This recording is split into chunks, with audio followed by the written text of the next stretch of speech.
দুপুরবেলা সবাই যেখানে লাঞ্চ করে সেখানে আমি পানিতে পাউরুটি চুবিয়ে খাই, সেইগুলো বাদ দেন। অবন্তী আমার দিকে তাকিয়ে আছে, চোখের কোণ স্পষ্ট পানি দেখা যাচ্ছে।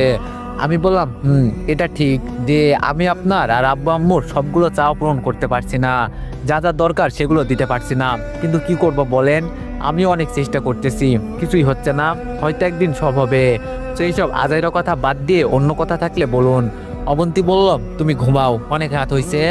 আমি বললাম, আপনার বান্ধবীর বিয়ে কবে? অবন্তী বলল, আগামী সপ্তাহে। আমি বললাম, ওকে, আমি আব্বুর কাছে 5,000 টাকা দিব, আপনি শপিং করিয়েন আর বিয়েতে কিছু একটা গিফট দিয়েন। অবন্তী বলল, লাগবে না, আমি বিয়েতে যাব না। আমি বললাম, যাবেন না কেন? অবন্তী বলল, তুমি এত টাকা দিয়ে দিলে ঘর চলবে কিভাবে? আমি বললাম, সেটা আপনার না জানলেও চলবে, এখন ঘুমান। আর কিছু না বলে ঘুমিয়ে গেলাম। অবন্তী কিছু বলতে গিয়েও বলেনি। মাঝরাতে কারো কান্নার শব্দে ঘুম ভেঙে যায়।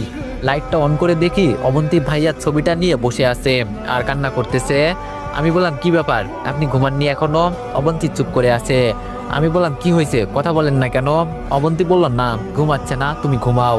আমি বললাম, কেমনে ঘুমাবো, চিল্লাচিল্লির মধ্যে কি ঘুমানো যায়? অবন্তী বলল, সরি, তুমি ঘুমাও। আমি আবারও ঘুমাতে গেলাম, ঘুমাচ্ছে না। অবন্তীর হাতে ভাইয়ার ছবিটা দেখে ভাইয়ার কথা মনে পড়ে গেল। ঘড়ি দেখলাম 2টা বাজে। আমি উঠে বাসা থেকে বের হয়ে ভাইয়ার কবরের পাশে গেলাম। বসে বসে কল্পনা করতে লাগলাম ভাইয়ার স্মৃতিগুলো। তারপর নিজে নিজে বলতে লাগলাম, ভাইয়া কেমন আছিস, তোর কথা খুব মনে পড়ছে, তাই চলে আসলাম। ভাই, তোর অবন্তীকে আমি সুখে রাখতে পারছি না রে, কি করব বল, সে এখনো তোকে অনেক ভালোবাসে, সবকিছুর মাঝে তোর অস্তিত্ব খুঁজে বেড়াই। জানিস তুই খুব লাকি, অবন্তী তোকে এতই ভালোবাসে যে তোর জায়গায় অন্য কাউকে বসানো তো দূরের কথা, কল্পনাও করে না। জানিস ভাই, সে এখনো তোর ছবি নিয়ে কান্না করে।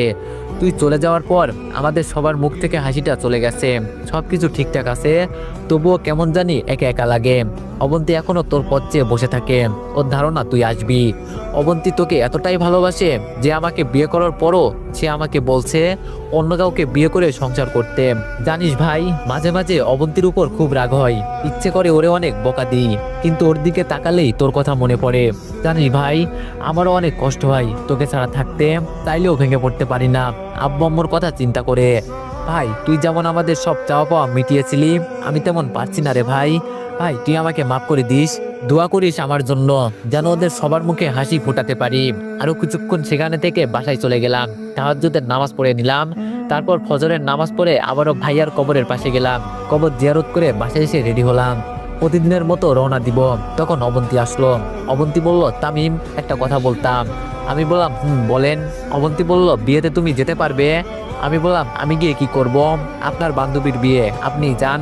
অবন্তী বলল, আমার অন্য বান্ধবীরা